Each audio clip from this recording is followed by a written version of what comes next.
don't come much cooler than Carmelo Anthony. Less than a year after leading Syracuse to the national championship at only 18 years old, he took the NBA by storm. After the predictable ups and downs experienced by a teen sensation in the NBA, Melo molded into a respected team leader and a fearsome competitor. He possesses a point guard's vision and a scorer's touch, regularly yanking down double-digit rebounds from the small forward position, and knocks down big threes at the buzzer. The final piece in the Pro Hoops puzzle for Carmelo is that ever-elusive championship ring. This is his story.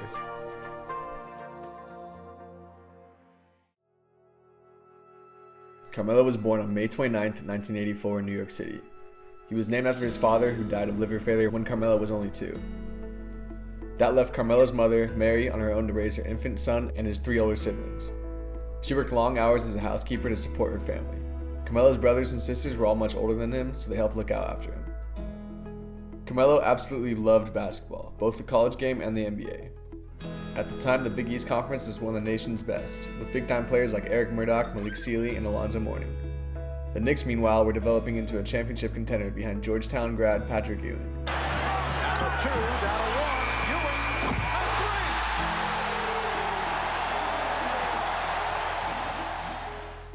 3! For Carmelo, there was nothing better than when the spring rolled around each year. First, he would gorge himself on March Madness, and then he would turn his attention to the NBA playoffs. When Carmelo was 8, his siblings were ready to move out, and Mary moved to Baltimore with Carmelo. They settled in a neighborhood on the city's west side known as the Pharmacy, which was later made famous as a setting for HBO's The Wire. It was no safer when Carmelo and his mom lived there.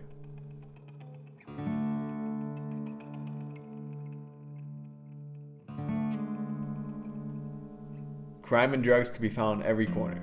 Mary possessed a powerful tool in her attempts to keep Carmelo out of trouble.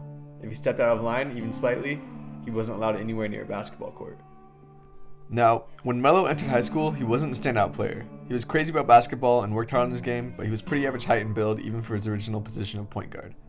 He entered Townsend Catholic High School in the fall of 1998 and was quickly cut from the varsity hoops team. The 45-minute commute he had to make to school each day hardly seemed worth it anymore.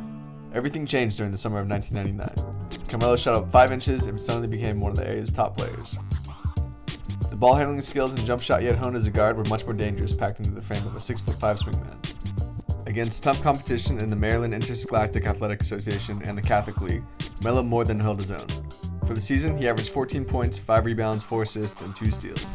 Townsend Catholic surged to a record of 26-3 and finished 3rd in the state tournament. Carmelo continued to grow, and so did his game. He patterned himself after Tracy McGrady, the Florida prep star who jumped straight to the NBA from high school.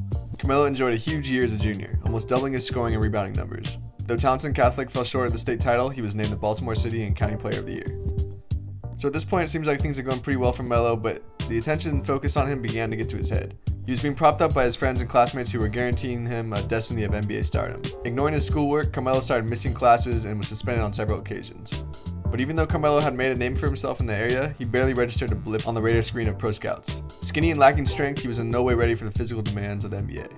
It appeared that 4 years of college basketball were inevitable for his growth. Division 1A coaches were lining up to recruit Carmelo, particularly those from the schools on the East Coast. Before his senior year, he had already declared to Syracuse University. Carmelo was a fan of the Syracuse Orangemen since his days in New York City and grew up with the hopes of playing for them one day. But Carmelo's ticket wasn't punched yet. With his grades dropping under a C average and below acceptable scores on the ACT, he needed to improve in the classroom to qualify academically for Syracuse. Carmelo ended up heading to Oak Hill Academy to work on his school and basketball as well. At Oak Hill, Carmelo's grades began to improve, as well as his game on the court. He was now standing 6'7" and got his body filled out after a year of working out. Carmelo's body and game were starting to look like that of an NBA player. In fact, he impressed so much during his senior year at Oak Hill that he was now being touted as a surefire first-round lottery pick. But Carmelo Anthony wasn't the only high school player in the nation gathering a following and recognition. A few states to the west at St. Vincent St. Mary High School in Ohio, LeBron James was gathering his own following and attraction from scouts. LeBron and Carmelo would meet multiple times in different tournaments throughout their senior year before meeting again in the NBA. In his senior year, Carmelo averaged 21.7 points, 8 rebounds, and 4 assists. During this time, he also got his GPA to a 2.5 and his ACT score up to college standards. Even though it's pretty clear that he could have gone straight to the draft from high school, he decided to stay true to his word and attend Syracuse. Carmelo's arrival in Syracuse was the most anticipated event on campus in years. He was the heart of Jim Boeheim's most impressive freshman class in over a decade. The Syracuse basketball team had a lot to prove to its fans. During the 2001 season, the squad had gone 23-13 and missed the NCAA tournament for just the 5th time in Boeheim's 26 years at the helm. Additionally, Syracuse faced one of the nation's toughest schedules. Initially, Carmelo had trouble adjusting to life on campus. Syracuse was cold, finding his classroom was often challenged, and his role on the team had yet to be defined. But before long, Carmelo was one of the team's most popular players. He also sported one of the club's most fashionable hairdos. This is when Carmelo switched over to cornrows. Carmelo grew accustomed to his surroundings, and his play reflected his comfort level.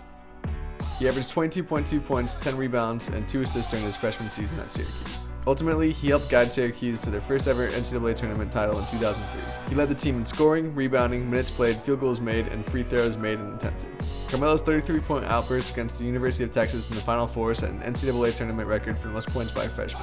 In the championship game against the University of Kansas, Carmelo had 20 points and 10 rebounds. For his efforts during the NCAA tournament, Carmelo earned the tournament's Most Outstanding Player award. Afterwards, Syracuse head coach Jim Boeheim described Carmelo as by far the best player in college basketball, saying that it wasn't even close. Nobody was even close to him last year in college basketball. That's the bottom line. Carmelo said that he originally planned to stay at Syracuse for 2 to 3 seasons, but having already accomplished everything that he set out to do, he chose to abandon his collegiate career and declare himself eligible for the 2003 NBA draft. With the Cleveland Cavaliers the odds-on favorites to win the lottery, LeBron James, an Ohio boy, was the popular choice as the number 1 selection. Then it was a toss-up between Carmelo and Darko Milicic, a 7-foot forward from Montenegro. Remember him? When the Detroit Pistons secured the second spot in the draft, they opted for the big man, partly because they wanted more size in the paint and also because they liked the future of Tayshaun Prince, who already played Carmelo's position. Fortunately for the Nuggets, Detroit's decision allowed Carmelo to fall in their laps. With the 3rd pick in the 2003 NBA draft, the Denver Nuggets select Carmelo Anthony from Syracuse University.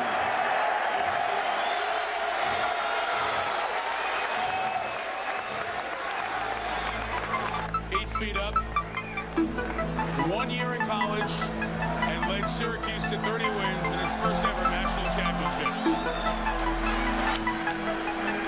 Millsap with Gallo. Pass. No!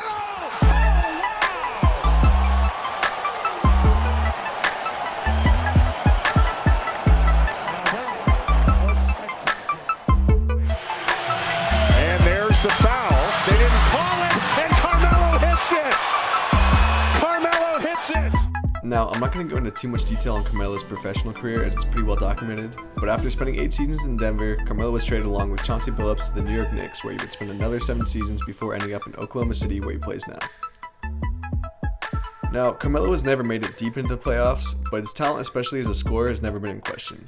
He's getting up there in age now, and his window to win is definitely closing, but even if Carmelo never wins an NBA championship, it's tough to say that he hasn't lived up to the expectations and hype around him when he was at Syracuse. But I'm not here to debate Carmelo's legacy, so I'll just leave it at that.